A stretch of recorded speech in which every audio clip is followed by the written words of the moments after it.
ಚಿಕ್ಕಬಳ್ಳಾಪುರ ಗೌರಿಬಿದನೂರಿನಲ್ಲಿ ಬೆಳ್ಳಂಬೆಳಗ್ಗೆ ಭೀಕರ ಅಪಘಾತ. ಸ್ಥಳದಲ್ಲೇ 3 ಮಂದಿ ಸಾವು. ಚಿಕ್ಕಬಳ್ಳಾಪುರ ಜಿಲ್ಲೆಯ ನಗರಗೆರೆ ಬಳಿ ದುರ್ಘಟನೆ. 3 ಸ್ಥಳದಲ್ಲೇ ಸತ್ತಿದ್ದು, ಓರ್ವನ ಸ್ಥಿತಿ ಗಂಭೀರ. ನಗರಗೆರೆ ತಿರುವಿನಲ್ಲಿ ಕಾರು ಚಾಲಕನ ನಿಯಂತ್ರಣ ತಪ್ಪಿ ಘಟನೆ. ತಗ್ಗು ಪ್ರದೇಶದಲ್ಲಿ ಚಾಲಕನ ನಿಯಂತ್ರಣ ತಪ್ಪಿ ಘಟನೆ. ಬೆಸ್ಕಾಂ ಲೈನ್ ಮೆನ್ ಶ್ರೀಧರ್, ವೇಣುಗೋಪಾಲ್, ಮಂಜುನಾಥ್ ಸ್ಥಳದಲ್ಲೇ ಸಾವು. ಮತ್ತೊಬ್ಬ ಗಾಯಾಳು ಶಿವಕುಮಾರ್ ಆಸ್ಪತ್ರೆಯಲ್ಲಿ ಚಿಕಿತ್ಸೆ.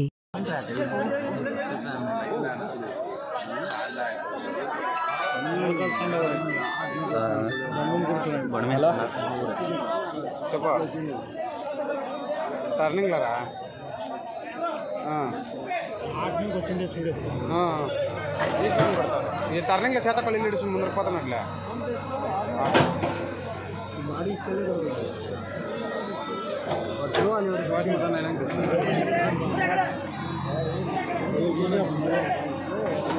వాష్